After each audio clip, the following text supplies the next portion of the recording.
It is our pleasure to introduce the next speaker for today.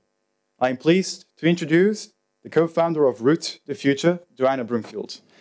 Root the Future is a platform that educates and entertains individuals on the benefits of a plant-based diet, and it does so by producing social media articles, social event campaigns, and everything else in between to highlight the benefits of a vegan diet.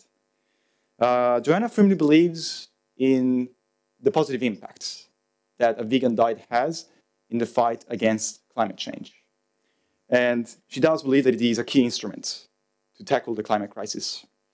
Today, we're going to be inspired on why what we eat matters. And as such, without further ado, please let us give a truly warm welcome to Joanna Broomfield. I know this talk is called What We Eat Matters, but I want to add one word. I've jumped my slide so you can see it already. What we eat matters most. I'm going to start by asking for a couple of volunteers from the front row. I'm going to need 3 people who are willing to eat something. From the front row, we've got 1, 2, need a third one, 3. Okay. Everyone's raised their hand. I was worried everyone would say no because they'd just eaten, but okay, let me get the contraband. Hold on.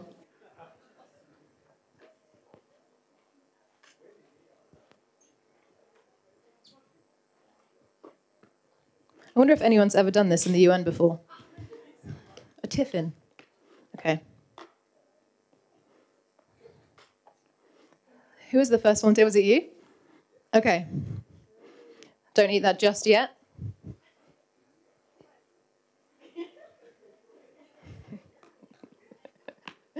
I'm not poisoning you, I promise. Second volunteer was somebody over here. I think it was you two. That's for you.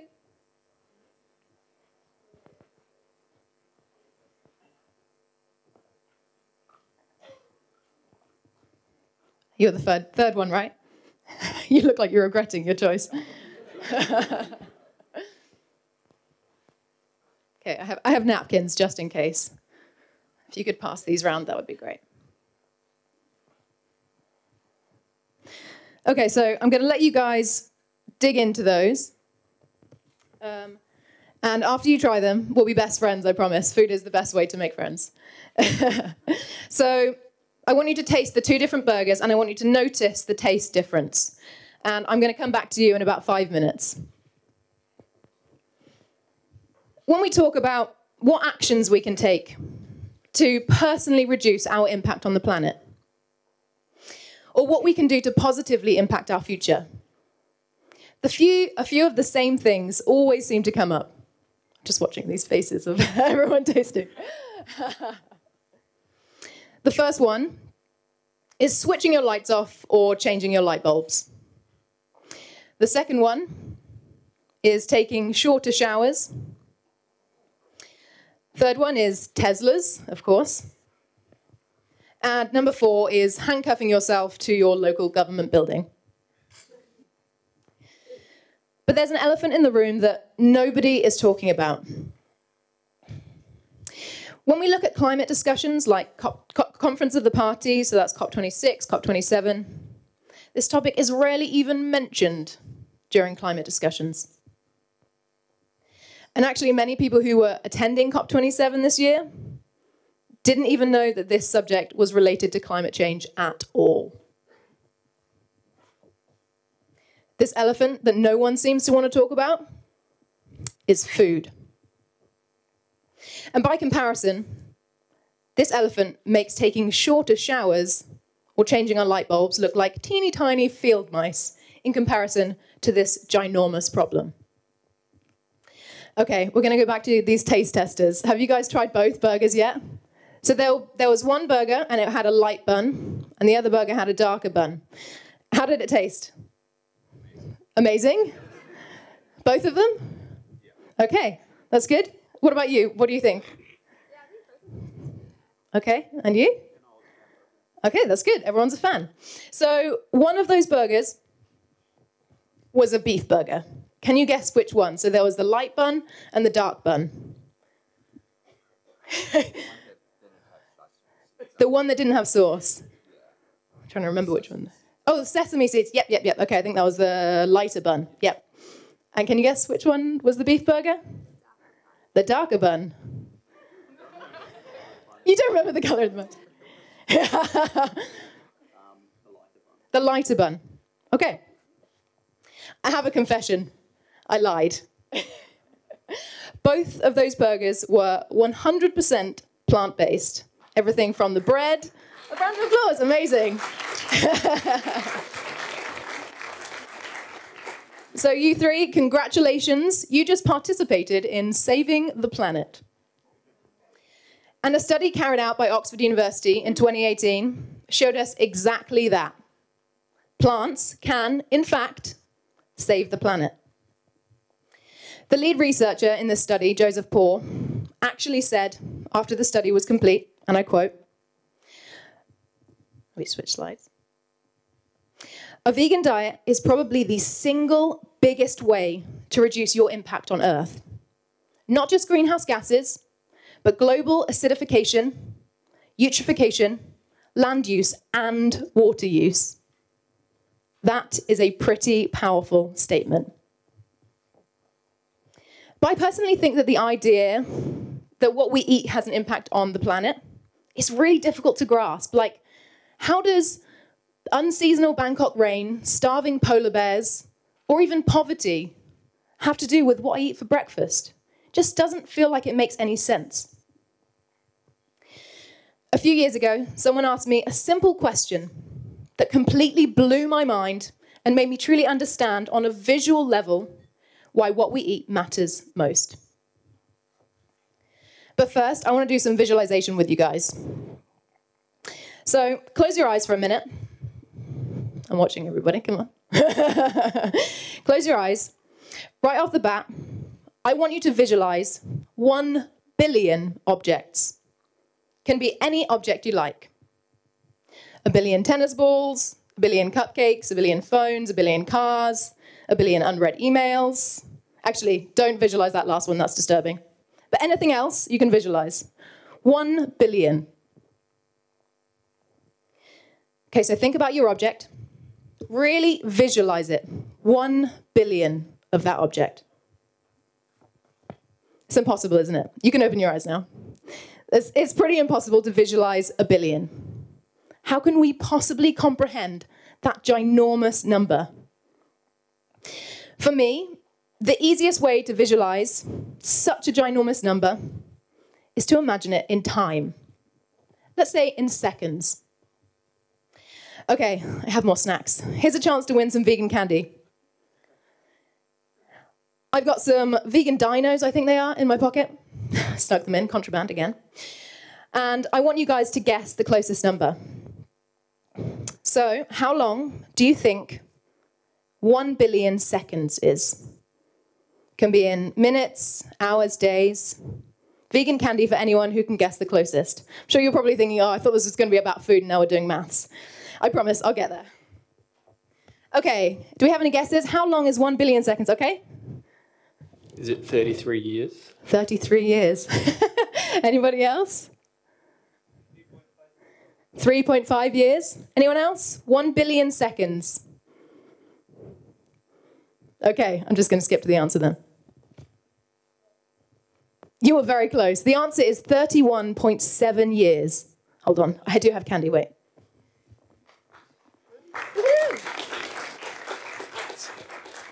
Good catch. That's pretty crazy, right?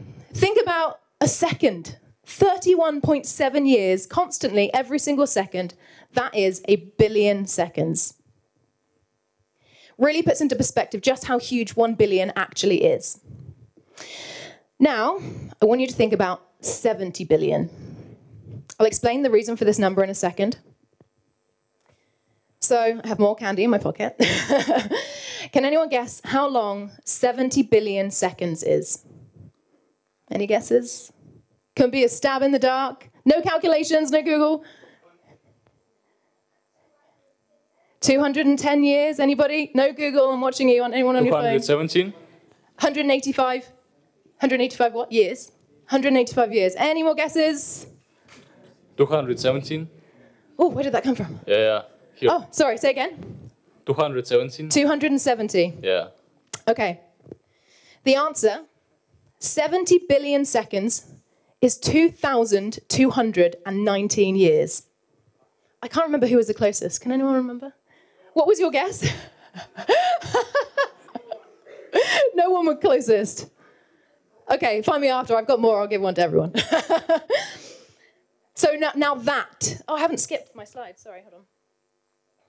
2,219 years. Now that is a big number.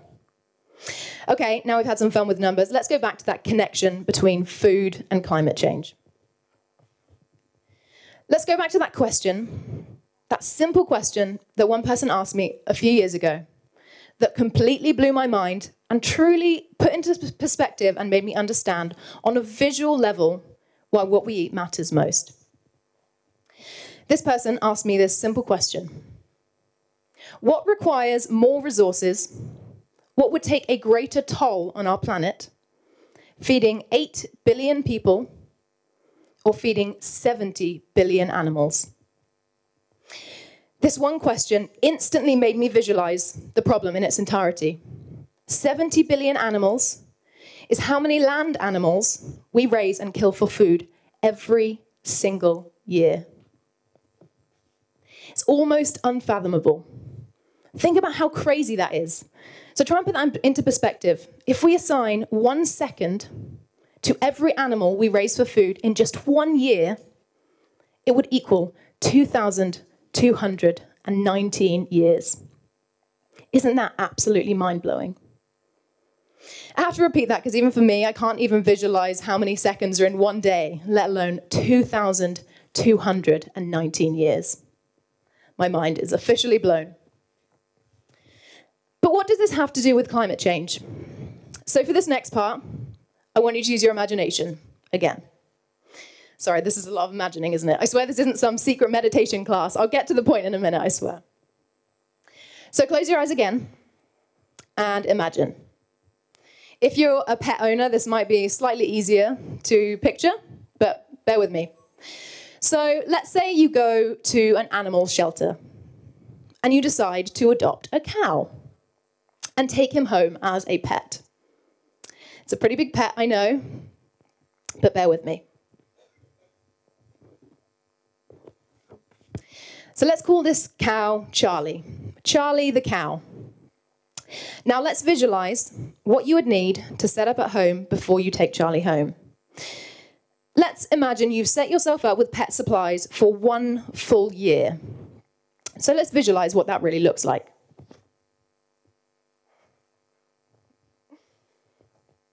Now bear in mind, the average cow is approximately 20 times bigger than the average dog, or 100 times bigger than the average cat.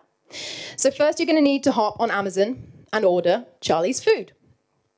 Picture how much food you'll need to order on Amazon, put in your Amazon cart for Charlie for 1 full year. Remember, 20 times bigger than the average dog, 100 times bigger than the average cat.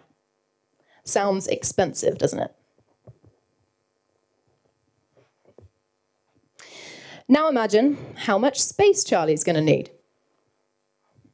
I don't know about you guys, but studio apartment doesn't quite feel like it'll cut it. Now imagine the price of your water bill after you start pouring out huge buckets of Charlie before you go to bed and before you go off to work every day for Charlie to drink. And finally, this is the best bit. Imagine how much Charlie is going to poop and pee in 1 full year. You need to think of a way to legally get rid of all that poop without clogging your toilet. Maybe you'll need a humongous compost bin to dispose of 1 year's worth of Charlie's poop. I don't know about you, but that does not look fun. You can open your eyes if you have them closed. So yeah, that's going to be one smelly studio apartment. So put all those things together in your mind. Picture all that food, all that water, all that space, and how much poop there's going to be. So that's everything you bought on Amazon for Charlie for a full year. Already seems overwhelming, doesn't it? It's going to be one very expensive pet. Okay, now I just quickly want to go back to that numbers into time visualization. So we calculated that 70 billion seconds equal 2,219 years. But now we're not going to only just assign one Charlie to every second. We're also going to assign one Charlie the cow plus his supplies to every single second. So now each second represents Charlie and his 1 year starter pack. Every single second for 2,219 years. Can you visualize all those Charlies, all that food, and all that poop? Take a second, really visualize it. Sounds gross now I've said it out loud. So that timeline of 2,219 years of one Charlie and one starter pack for every second is a visual representation of the impact that animal agriculture has on our planet. And that doesn't even include the marine life we catch for food. We'll get to that later. So bearing all this in mind, let's think about that first question again. What requires more resources? What would take a greater toll on our planet? Feeding 8 billion people or feeding 70 billion Charlies? We're not talking about all animals here, only the animals that are farmed specifically for food. So that's Charlie, his pig, chicken, and sheep friends. I want to go back to Charlie's studio apartment for a minute. Charlie's very smelly studio apartment. In actual fact, when we talk about how much space Charlie's going to need, we can't just think about how much space Charlie's going to need to live and sleep in. We also need to take into consideration how much land is needed to grow Charlie's food. Because I'm telling you now, Charlie eats a lot.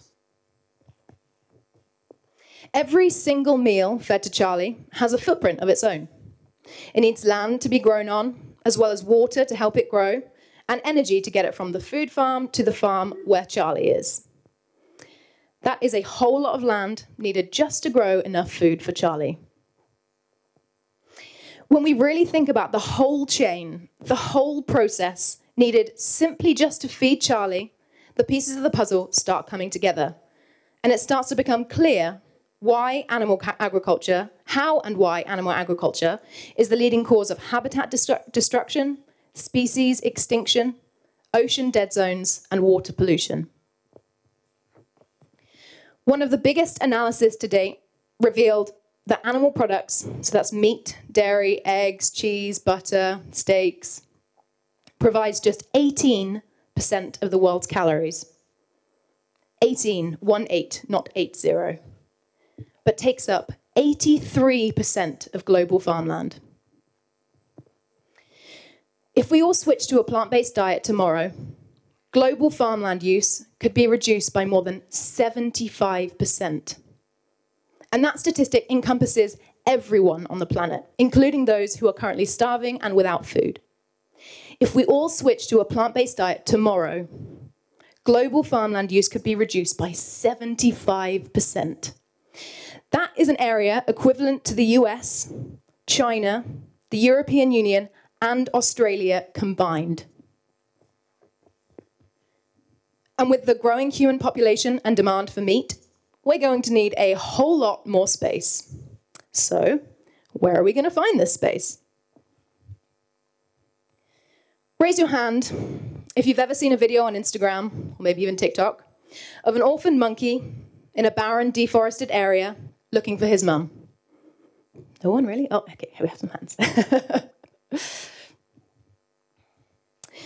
Or maybe a confused koala bear with burnt paws covered in ash, searching the scorched ground for her home where a gum tree once stood. I know I have. And I think Kim also understands what we're talking about here. Not only do these videos and images fill me with sorrow, but they also fill me with motivation, power, and even anger. Why motivation? Because what we eat can actually stop this from happening. Why power? Because what we eat can actually stop this from happening. And why anger? Because what we eat can actually stop this from happening, but nobody is talking about it. In the period between 2018 and 2019 alone, the Amazon rainforest lost over 6,100 square kilometers to make space for beef production. 6,100 square kilometers is equivalent to 1.8 million American football fields. Just the Amazon rainforest, just for beef production. In just 1 year. And so far this year, in 2022, Amazon deforestation is at its highest rate for 6 years. Not only do rainforests provide habitat and a home for billions of wild animals, but they also release oxygen, and the oxygen we breathe and absorb carbon dioxide. Rainforests protect against flooding, drought, and erosion. They are essentially the lungs and life force of every living being on Earth, including us. Now, many people claim soy production is to blame for deforestation, and you know what? They're not wrong. Alongside animal grazing, soy farming accounts for a huge portion of deforestation. But it's not all the tofu-eating, soy latte slurping vegans who are eating all this soy. Charlie and his friends are. Only 7% of the world's soy is used directly for human consumption, for food products like tofu, soy milk, edamame, and tempeh. Only 7%. So where is all the rest going? The majority, so more than 77% of the world's soy, is fed to livestock for meat and dairy production. But let's just say, hypothetically, we magically have enough land to house 70 billion Charlies, or maybe someone's built a really, really humongous skyscraper, probably in Dubai, to house 70 billion Charlies and all the food that he needs. What to do with all the poo? Now just imagine how much waste 70 billion Charlies create every year. Aside from being pretty gross, it's also very dangerous for the health of our planet and for us. Research estimates that by 2030, the planet will be generating at least 5 billion tons of poop every year. And most of that is coming from livestock.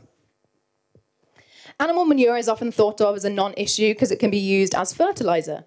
But the rate at which the poop is coming in, using it as fertilizer is just not an option. 80% of the farms in the Netherlands produce so much cow poop that they can't legally use it as fertilizer. And in China, there is so much poop that more than half the freshwater lakes in China have become polluted due to manure dumping or runoff, which has led to a rise in diseases like cholera in many rural communities. In fact, what's absolutely terrifying is that animal waste dumping in waterways is disturbingly common among farmers. Now, the picture that you're seeing behind me, on the left is animal feedlots for meat, and on the right is the lake that is produced, as you can see, very toxic from all that poop. And that's in Texas, I think. And the reason that this is so common is because the cost for some of the solutions, so including using animal poo to create energy, is actually higher than the cost of the potential fine that these farmers might get for dumping the waste. So obviously, understandably, the farmers tend to choose the more affordable option. This means that the once fresh inputs of clean natural water into the ocean is being replaced by flows of poop-polluted farm runoff, and on a massive scale.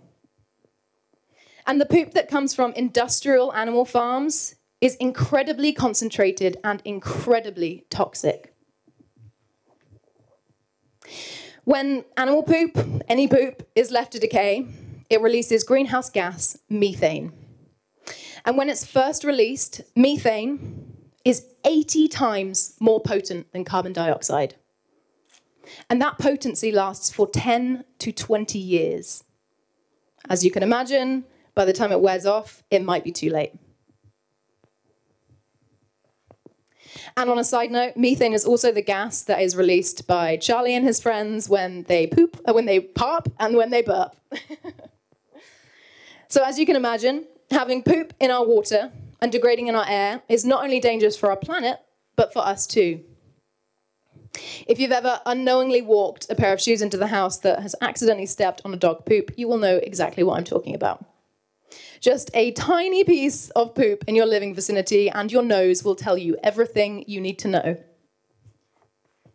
Studies have repeatedly shown that people who live near industrial animal farms are at much greater risk of illnesses and diseases like chronic asthma, respiratory irritation, immune suppression, and even mood disorders due to the harmful gases released by the poop, including ammonia, nitrous oxide, and hydrogen sulfide. And when we start talking about the less developed countries, the problem gets even worse. There's been lots of discussions around the world and action about what to do about human poop in these regions. Lots of action on improving human sanitation. But with the human toilets taken care of, these people are still getting sick and even dying from diseases that should have been eliminated once their toilets arrived. And that's because many people in these countries still live in close contact with their livestock, so they are still surrounded by poop, animal poop. And this is a recipe for disaster. A cesspool for zoonotic diseases that can spread from humans via animal poop. These are the perfect conditions for the beginning of another pandemic. And the next one might be a whole lot worse than the one we just experienced. The consequences of waste dumping can be catastrophic, as you've already heard. Often leads to algae blooms, which can poison the wildlife with deadly neurotoxins, which can eventually end up on our plates in the form of salmon, sushi, and fish sticks. So thanks to all this poop, eating marine life should probably be the last thing on our minds, but seafood consumption is consistently increasing. I want to go back to that 70 billion number that I was talking about at the beginning. This number that I mentioned is only the beginning of the problem. That number only covers land animals raised for food. This number does not even begin to cover the huge number of marine animals we eat every single year. Approximately 2.7 trillion fish are caught from the wild every year. That's up to 5 million per minute. These numbers are often underreported and so huge that marine life deaths are more often measured in weight. So in 2018 alone, we ate 179 million tons of fish. That's about equivalent to the weight of 1 million jumbo jets every single year. And the rate at which we're eating sea life is literally killing our oceans. And when our oceans die, we die too. The oceans are home to up to 80% of all life on Earth. They absorb 4 times the amount of carbon dioxide than the Amazon rainforest. And up to 85% of the world's oxygen actually comes from phytoplankton from the ocean. The ocean is the world's biggest carbon sink.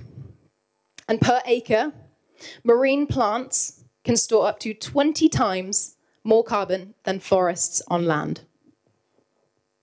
Every single marine species, marine life and plants play a vital part in the ocean's fragile ecosystem. And by fishing, we are interrupting that entire chain.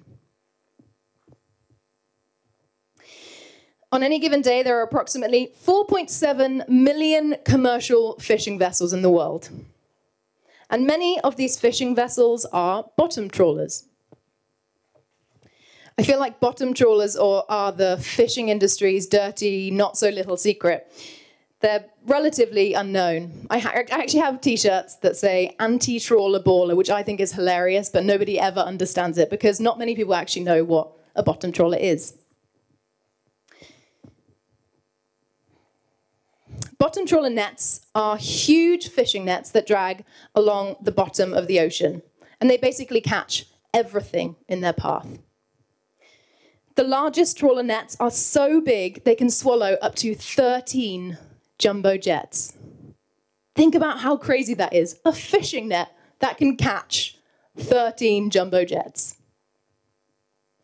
Bottom trawlers, obviously, they don't just get fish. As you can see by this picture, they wipe out 3.9 billion acres of natural seafloor habitat every year. And not only is this damaging for the ocean floor, it releases approximately 1.5 billion metric tons of carbon dioxide every year. That's almost double the emissions of the entire aviation industry in just 1 year, just from the deforestation on the ocean floor. And these nets are so perfectly designed to be incredibly effective, of course, that's what they're made for, to catch everything. And I mean everything. Studies estimate that up to 40% of all marine life caught is bycatch. That picture you can see behind me is a whale shark caught in a bottom trawling net. Bycatch basically means non-target marine life like whales, stingrays, dolphins, turtles, sharks. And more often than not, actually most of the time when bycatch is thrown back into the ocean, it's already dead or already dying. As an example, approximately 50 million sharks are killed every year just as bycatch. That doesn't include the sharks that are killed for fin soup. Is that what it's called? Shark fin soup. Just from bycatch, 50 million sharks every year. And on top of this, we're removing all the marine life and replacing it with plastic. And it's not coming from where you think it's coming from. The ocean is not full of plastic straws, although I'm sure there are a lot of plastic straws in the ocean, but it's not the main source of ocean plastic. Actually, plastic straws make up only 0.03% of ocean plastic. While discarded nets, fishing lines, and fishing-related equipment now make up 46% of the Great Pacific Garbage Patch. And all the ocean plastic degrades into microplastics, which is eaten by the fish, and you guessed it, can end up in the food that we eat. So when we really think about it, with all the other contaminants and the heavy metals, when we eat fish, we're essentially eating plastic and poop. But this isn't to say that the fishermen and the farmers are to blame. The system is currently set up so that there are financial incentives in place and subsidies for those who farm animals to produce animal products. So right now, the power and responsibility is in our hands to shift the demand and show farmers that there is money to be made in sustainable plant-based foods. I reckon you guys know this is coming by now, but the best way to support nature, embrace sea life, and keep our planet alive is to eat plants.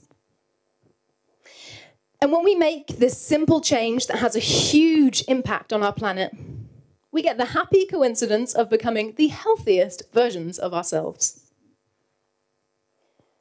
A healthy, whole food, vegan diet is shown to have countless health benefits, including weight loss and disease prevention, and has been shown to be one of the healthiest diets on the planet. Sounds like a pretty good deal to me. Now, I've only touched on a few aspects of animal agriculture. There are countless environmental issues where animal agriculture is concerned. But instead of blabbering on any further, I want to give you guys some homework. Don't freak out, this is Netflix-based homework. The following documentaries have literally changed my life and can probably explain much more eloquently than I've been able to how urgent the problem is and how much of an impact our diets have on the planet. Okay, so go home, open your laptop and watch these 4 films. The first one is Eating Our Way to Extinction. This one, I believe, is actually available on YouTube for free and is narrated by Kate Winslet, so that's fun. The second one is Cowspiracy. That one is on Netflix. And I believe all of these documentaries have multiple different languages and subtitles as well. Some even have different voiceovers. The third one is Seaspiracy.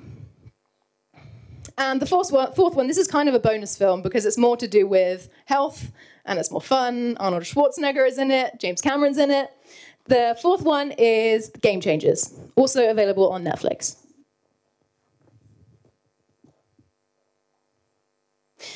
When I first heard everything that I've talked about today, I was mad. I was really, really mad.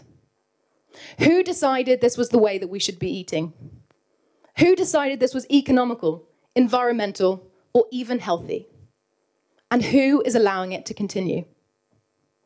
Because yes, we do all have a choice, and what we eat really does matter most. But in order to know this, to be able to act upon it, someone needs to be talking about it. Well, now you know. Now you have the power. Not only to eat plants for the sake of our future, but to tell every single person you know. To shout it from the rooftops. You don't have to go out and protest or wear militant t-shirts about animal poop or cow's poop. You simply need to share delicious food with your loved ones. Spread the word with the power of food and show people that plants are as delicious, if not even more delicious than animal products, which I feel like these guys could tell you. Because together, we still have time. Not a lot of time, so we do have to act fast. But with the power of plants, armed with our knives and forks, ready to use our money as voting ballots, we still have time to save the planet. We all have a choice, and what we eat really does matter most. Thank you. Hi. Hello, my name is Manuel. I'm from Hong Kong. Hi. Yeah, it was an incredible speech. You'll like it. And I would talk about the plants. Meat has 20 amino acids, when plant that at the same time has only 10 amino acids. So how can we get another 10 amino acids? Do we need to drink pills or what? Because our body needs all the amino acids just to live healthy life. So are you asking how to eat? Yeah, how to eat, because we don't receive these amino acids from the plant because they don't have enough. So we eat meat because we need something more. Mm-hmm. And we need amino acids to beat our body and just live. When we actually think about, I don't know if you're talking about protein, but when we think about meat in general, we kind of have to think about where the animal got their protein. And actually, these animals get their protein from plants. And a whole food plant-based diet, I'm kind of emphasizing whole food here because a whole food diet, if you eat enough calories from whole food plant-based foods, you will automatically be getting enough nutrients, bar one, and that is vitamin B12.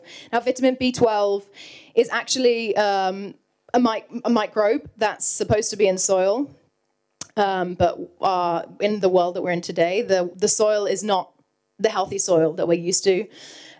So it's no longer present in soil, which means it's mostly no longer present in vegetables. And actually, that is shown from the animals. So 80% of the B12 supplements in the world are actually fed to livestock. So the animals don't even get it from their plants anymore either. So when we eat animals for B12, for example, we're actually getting a kind of secondhand B12 from the animal, from their supplement. So that is really the only supplement you need to think about. Of course, a whole food plant-based diet, when we talk about that, it should be a healthy diet. You can also be a junk food vegan. It will probably just be a bit less healthy.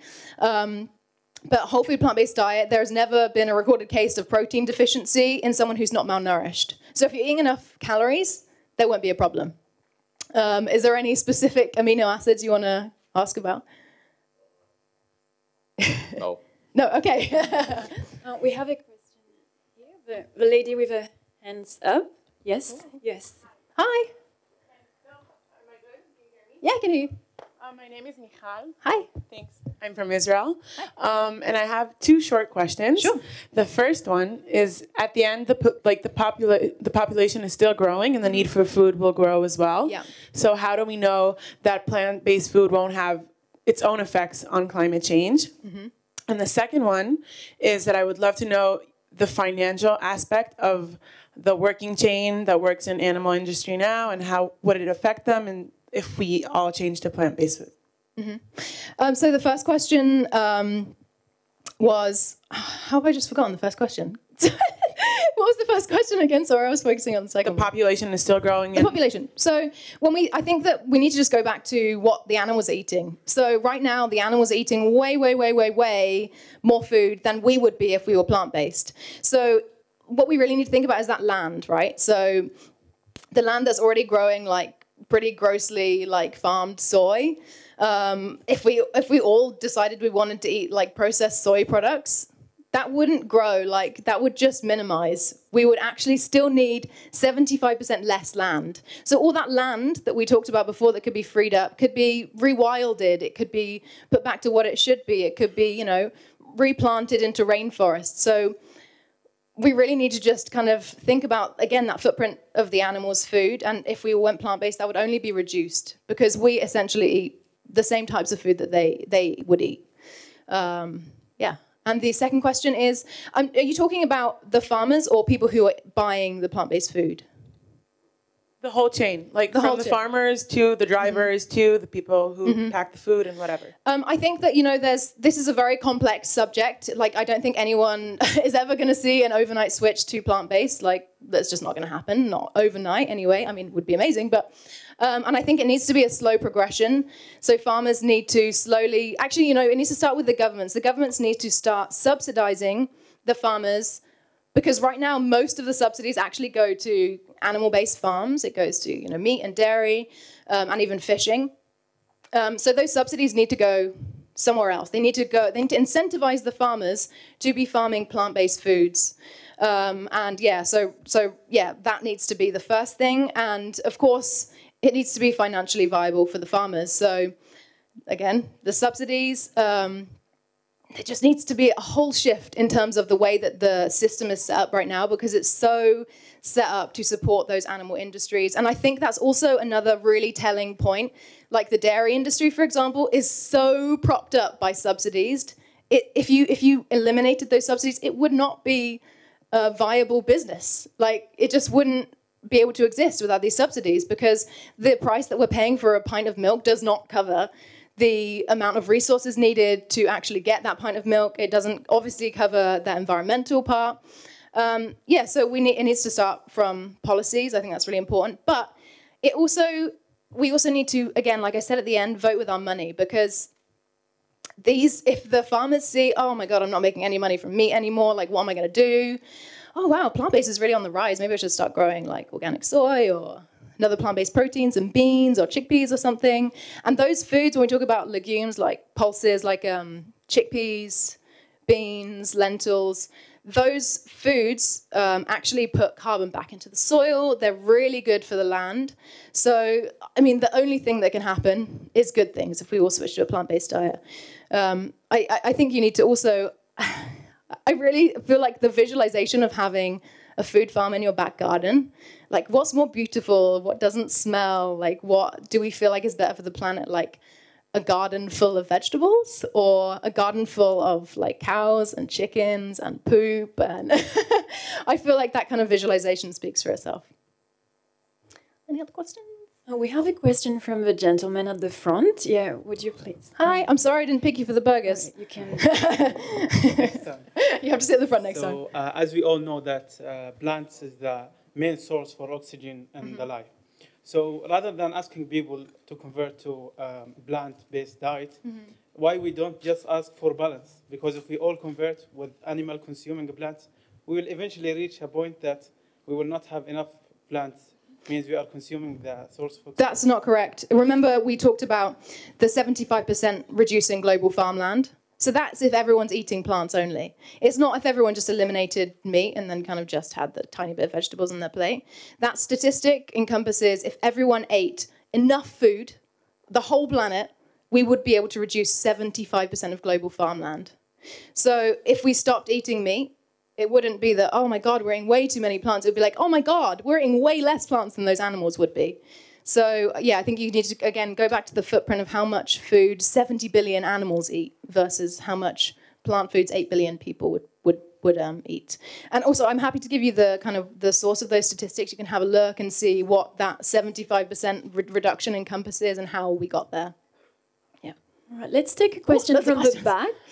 The lady with her hands up from at the back on my right. Thank you. Hi, I'm Lily from Griffith University in Brisbane, Australia. I was just wondering how communities whose traditional foods are meat-based switch to a plant-based diet without losing part of their cultural identity. And as a subsidiary issue, note that these communities are often the ones eating within socio-biological limits, and it's the Western world that has this insatiable appetite. Thank you. Okay, that's a very good question. I think there's two parts to that. I think there's a key phrase when you go to start eating plants is anything you eat, I can eat vegan. So I think we don't need to lose the culture of food in order to be able to make it plant-based. I think that we've seen that in kind of the process of how the plant-based industry is going. Like all the foods that are currently being made, they're all kind of, I don't want to say replicas, they're all upgrades of the animal-based versions. So we don't actually have to lose that kind of like cultural food experience. We just need to be able to figure out a way of making it plant-based. And more often than not, that's much easier than you could imagine. And for the second question, well, my mind apparently can't hold two questions at once. Can you? I'm just talking about, when I say communities, I think I was aiming more towards local and indigenous communities. I remember, Okay, so I think this is a really important point as well, because obviously not everybody in the world has the option to switch to plant-based. Some people, there's some communities in Thailand, and their only source of food is fish. Like they literally don't have another choice. But those guys are also the ones that are most affected by climate change. So when we think about, those, I feel like that's always, saying, but not everyone can go vegan. Yeah, but we can. And we, as a kind of massive group of people, not everybody is kind of, has to eat fish. Not everybody has limited resources. Not everyone lives in like the North Pole and they have to eat, fish. So we need to think about that. Yeah, of course, those people are never going to be expected to go plant-based. That's just it's not viable for them. It's not financially viable. It's not easy for them to put in their lifestyle. But we need to think about us. We need to think about everybody else because we are actually impacting them. By what we eat, we are actually making their lives more difficult. We're actually making it harder for them to make that choice. We're actually removing that choice from them by not choosing plant-based food. All right, let's take a question from the left side of the room. Yes, the lady. Yeah, we've. Another interesting question. I think that, when we're thinking about people who live in really remote places, they literally don't have a choice. Like, there's not a supermarket that's selling Beyond Meat. It's not that they can't afford it. It's just not there. So, yeah, I think that, right now, that's not an option. If people live in those areas, they can only eat what they have available.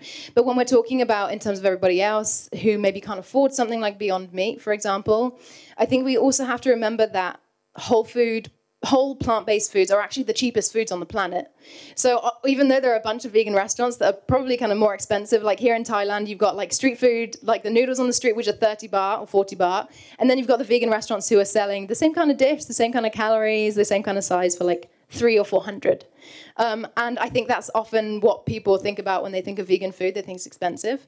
But when we think about like potatoes, rice, beans, the food that's actually the healthiest anyway, the food that's actually going to feed the planet and keep everybody healthy, that is actually the cheapest food on the planet.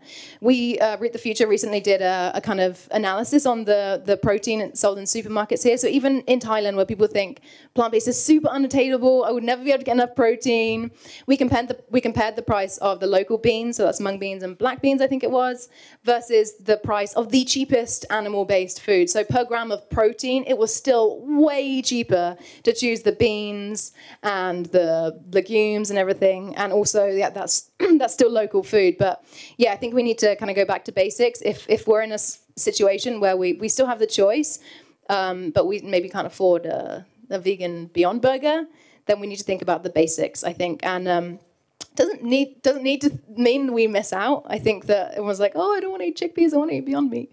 But we can also, like, if you're in that scenario, you can also be creative. Like, everything can be made to be delicious. Like, Whole Foods can actually be, like, super delicious. We're currently doing a competition, Read the Future.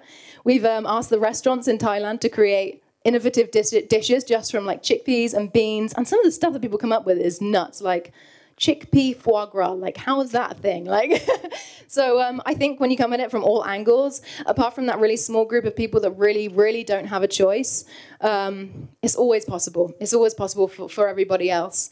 And also, I think that we need to think about some of the regions that actually don't have the options. In some of these regions as well, their actual plant crops are being bought by, like America, or their land is owned by, like America, and they ship that in to feed the animals. So in every part of the chain, switching to a plant-based diet is beneficial for everybody, yourself, everyone on the planet. We have a gentleman in the middle, yes? Hello. Thank you. My name is Sanele Toisa from South Africa. Hi. Ma'am, it's not a question, it's a comment, but I'll open for you to clarify. I believe that all of us, we have different cultures and everything. Like in South Africa, I can't do a ceremony and say, guys, come, we'll be eating lettuce. I wouldn't eat lettuce by itself either. Yes. So now, as someone who comes from South Africa, meat is very essential. Mm-hmm. Even now, it's sure that I haven't had meat because my energy just dropped. Your what dropped, so sorry? My energy just dropped because I haven't had meat. I'm sorry, I didn't hear that. My energy level just dropped. Your age level? Energy. Oh. Sorry. Yes. Yeah, I think that's a really good point. When we talk about, I think when people switch to plant-based food, they assume that their plates are going to need to be the same size, when actually plant-based foods are so much lower in calories, you need to eat like a butt ton, which I think is a great benefit of eating plants, because you get to eat loads. But to your point about it being really difficult in a cultural situation, I think, again, you just have to kind of pick your battles. If there's a situation where you're like, we literally cannot do this with plants, it just won't work, fine, but you also have the choice 3 times a day, every other day of the year, So I don't think this is ever about somebody going 100% plant-based. This is just about choosing when we can, the best decision that we can, as many times as we can. Obviously, it's not going to be possible for everybody all the time, but we can only, choose when we can and do the best we can, so. We have the lady at the back with her hands up. Hello. Thank you so much for taking my question. I actually want to follow up on what the gentleman was trying to say. I'm Tando. I'm from South Africa, Johannesburg. Mm-hmm. I think I sit with a lot of discomfort because the presentation is not always suited to the African context. And I think we do need to acknowledge that. I understand how you've responded, but I think there should be a way that when we think about how we're going to change our eating and how that will contribute to, mitigate the climate crisis, we do need to acknowledge that a lot of the problems that Africa sits with were not created by us. Yeah, so of course. We are... And so I think it's very it's not responsible for us to have a conversation like this and not acknowledge that there are parts of the world where such a conversation would not make sense. So what the gentleman was saying about culture and the response being, well, you need to choose your battles, I think that's very irresponsible, and there needs to be another way that we respond to this. Yeah, thank you. I think, yeah, it's an interesting point. I do think that it's difficult because this is so urgent now. You know, like, what are we going to do? Say, okay, well, you know, it's a cultural problem, so I can't do it ever. I think it's getting to like the kind of penultimate moment where things are going to get really bad. And I agree with you, you know, a lot of the problems are caused by the West, you know. And I think that's down to a huge part of it when we talk about food is down to our food choices. So like I was saying before, a lot of the products that are shipped into America to feed animals are from other countries as well. And yeah, I just think, you know, we can only do the best that we can. And I also know that there are, in every country in the world, there's always kind of plant-based options. I think there's, you know, always plant-based foods in every region. You just kind of need to look for it. Rice and beans, for example, are pretty much available everywhere. Yeah, so I just think, yeah. So Vera's, yes, yeah. This is not so much, it's sort of like a follow-up on that as well. I feel like there's also a question of privilege as well, that for a lot of us that have the capacity to make that decision, make that choice, I 100% agree with you and all the facts that you presented. I do agree a plant-based diet would be better on the aggregate for the global population. Yep. But then I think there's also a signaling problem as well, that with a rising global middle class as well, it's very hard for us to be able to like paternalistically tell them, okay, this is how you should be eating, when there's a lot of like cultural, not just culture, but values attached to being able to say, I can eat meat, I can afford meat. That's part of my identity of being able to move up, you know, social mobility. But isn't that a problem? I think if we were saying, okay, but my culture is to eat dogs, I think a lot of people would have something to say about that. And obviously that's going to the kind of ethical side of it. But just because it's part of our culture doesn't mean we should continue doing it.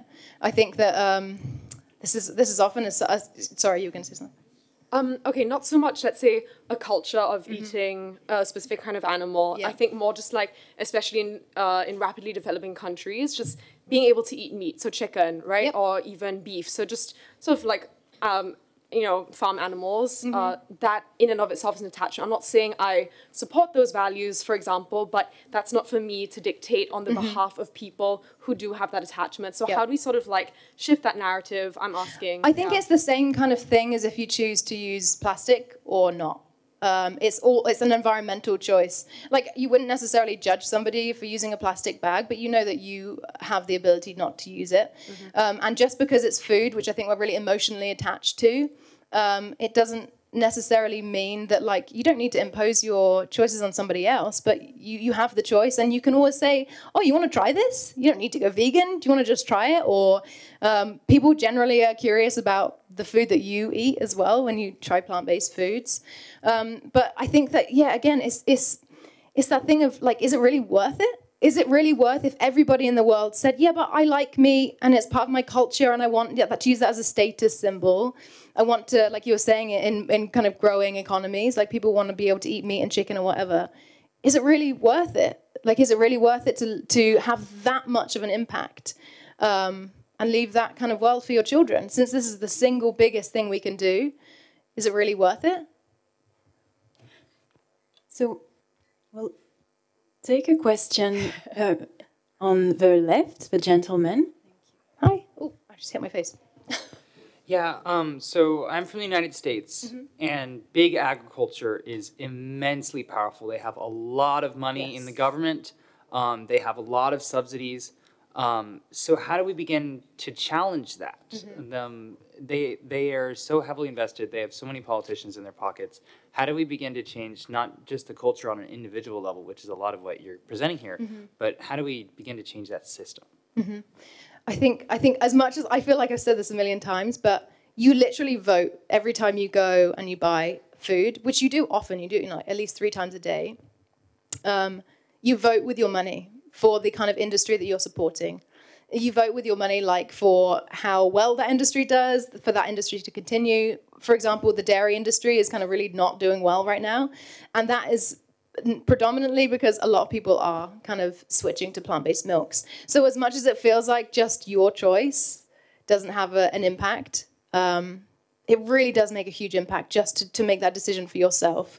And I think that the more people start choosing plant-based, the more popular it's going to become, and then that's kind of where, you know, we see bigger growth. And then one last thing, is there vegan ice cream? Vegan ice cream, of course. Okay. Oh my God, you guys are here for the rest of the week, right? If you have time, right. There's this place on the main road, which is Sukhumvit, called Alt Eatery. And they have this ice cream from Wicked Kitchen. I don't know if anyone from the UK is here, but so it's a British brand anyway. It's like the best ice cream ever. And there's like 1 million ice creams here. We have a list of them on our website and 1 million in our freezer. So we have a number of questions at the back. The lady with a pink shirt, thank you. Hello, my name is Mpo Nyamate. I am from the University of Johannesburg, South Africa. I just kind of like wanted to respond. This is more like a response or kind of like a provocation rather to my fellow South Africans who raised, you know, a couple of points of, you know, cultural concerns and the question of privilege surrounding like veganism. And I don't know, as a vegan like myself, I think that it's important for us to look at other ways in which we can be activists. I look at some of the ways that sometimes I post things like about the dairy industry, you know, telling people some of the cruel things that happen there. And it becomes a thing of people now knowing. And that knowledge is what drives that activism. Yeah. So I'm kind of like proposing rather, you know, if you are in a position that you can't necessarily you know, transition to a vegan diet. I even always tell people that you don't have to be a vegan to feel like you're making a difference. Yeah, it can be you eating meat instead of 5 times a week, 3 times a week, or 2 times a week. You know, you do what you can, but while you're doing that, you know, you debunking the myths. You know, you're uncovering the lies, because there's a lot of lies in the meat and dairy industry. There's a lot of things that happen that if I were to even talk about, it would be like, wow. So I think, you know, we just need to consider that as well. And I feel like also when you were saying we can be vegan, I think that it kind of like helps and sets the bar for communities who do not have the access. You know, there are some places in South Africa, and I'll step in the store and I won't even expect to find a vegan store because that's just not the place for it, you know. But because we can, then we give other people a choice, and other people who are more inclined, especially culturally, to be vegan. Thank you. I feel like you should be up here. That was amazing. So we have a number of hands raised up. So we've done the left side. Let's do the center and then the right. So the lady with the hands up. Hi, my name is Naya. Hi. A lot of the meat industry and dairy industry you talked about was on kind of a mass level, like mass production and mass exploitation. What is your stance on sustenance living? Like some people have talked about indigenous and native people and their use of meat. And what is your stance on how they would use it? Like, for example, Native Americans, they hunt and kill their food, and then they use everything for the animal, and also they don't do it on a mass level. So, like, what is your stance on that? I think that's an interesting question. First part of that, I think, is if you... I think it's interesting to talk about hunting, because if we remove kind of the guns from it, if people can go out and catch, like, a buffalo and kill it with their teeth, like, please, by all means, go ahead and eat that. But yeah, I think on a kind of that in terms of hunting for food, I do feel like, you know, it's a lesser evil than kind of animal agriculture. But I've lost the first part of your question again. Sorry. Need some more coffee. Sorry, it was just like, what is your stance on that? It was the ethics of Oh, sorry, yeah. Okay, so farming on a smaller scale. Okay, so yeah, this is interesting because I think a lot of the arguments are, yeah, but grass-fed, or yeah, but regenerative agriculture. And I think we need to go back to that space, the space point, like how much space we would save.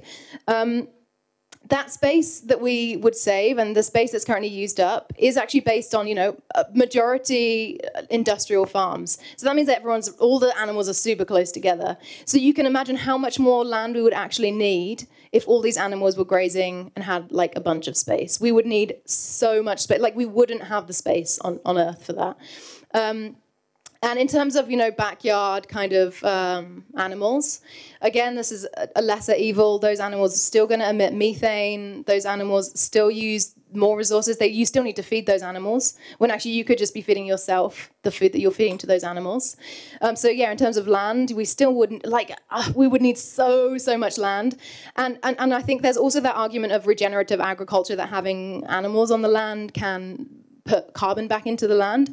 I think that's kind of a bit of a trend right now.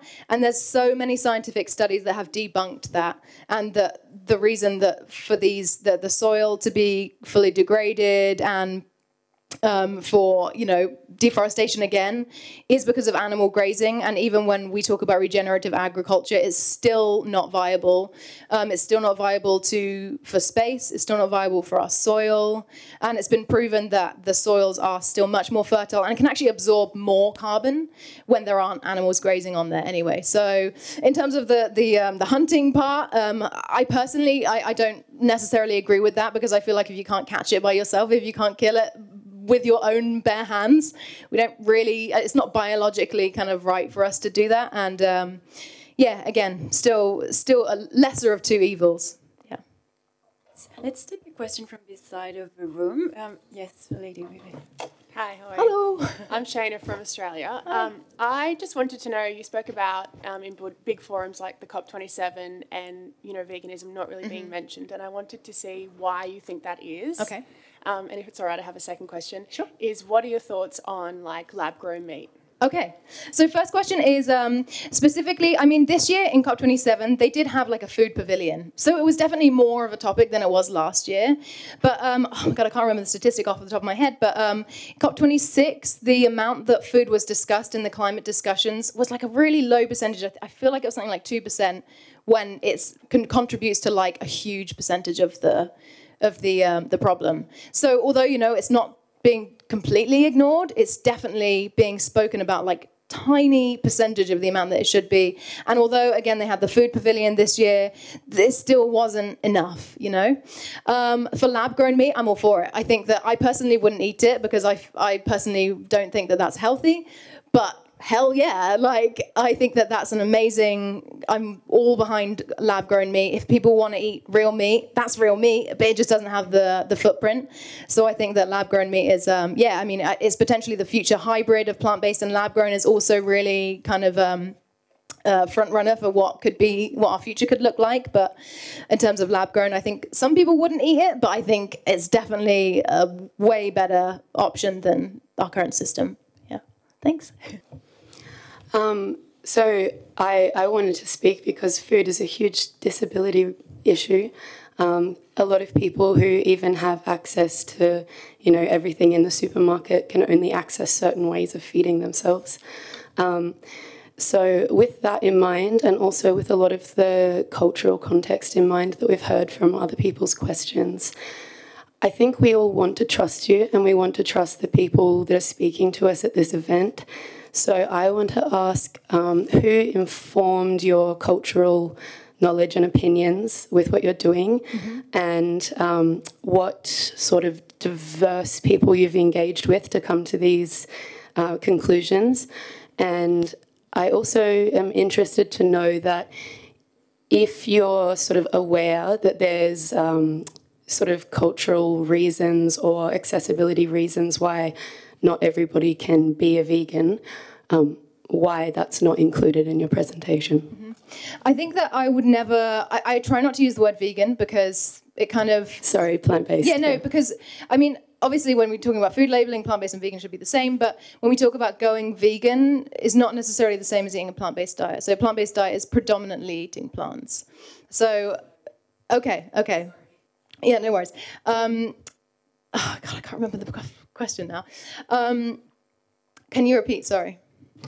Yeah, I'm interested to know what sort of collaboration or information you've had about, Sure. So when I look at statistics particularly, I mean, I'm based in Thailand, so a lot of the work that we do is based on kind of Thai cultural food, what's available, what's not available, how we can shift the Thai cultural food to be more plant-based friendly.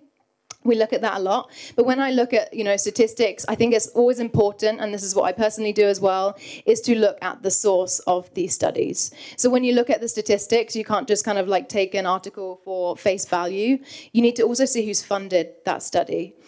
So we need to be looking at studies that are unbiased. And because, the animal agriculture is such a huge and powerful industry, like we heard, they have a lot of money that actually fund a lot of the environmental food studies.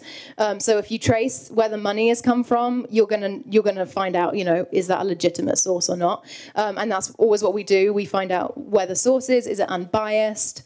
Yeah, and then you'll know, because I mean, also a lot of the studies that are funded or partially funded by the animal agriculture industry, they don't necessarily set out to completely prove the opposite study is wrong. They just want to cause confusion, because when there's so much information out there, there's so many different studies saying different things, and not many people would go further than the article and find out where is that study from, who's funded that. Then it's just confusion, and people are like, oh my god, there's so much information, like I'm too confused, I'm just going to carry on doing what I'm doing because this one says it's fine, this one says it's okay, like there's so much out there. So we really need to look at where that study is from, who's funded that study. So sorry, I just feel like I'm still not quite sure. I mean, obviously you work in Thailand, but I mean in terms of like cultural diversity and human diversity, who have you worked with on a level of like formulating this type of presentation? I'm not sure I know the what you're asking. So, you're one person and you're working within one culture. And we've had a lot of great questions that have come up from people from a range of backgrounds with a range of lived experiences. I'm asking in terms of like what you've produced here that you're sharing with us, who have you engaged with, and like aside from statistics, how have you branched out and worked with a diverse group of people? Like, I'm sort of just asking about your process with that. My process, I mean, like I said, I'm predominantly based in Thailand, so our work is based in Thailand, so that's predominantly who I'm talking to, the kind of people I'm working with, and the statistics are global statistics. It's not kind of relative to one culture or another. It's global, and I think that we need to think about it that way. It's a global problem. And like I said, although it's not accessible for everybody, we need to think about, what we can do. And if we can't go all the way, what we can do once a week or once a day or, yeah.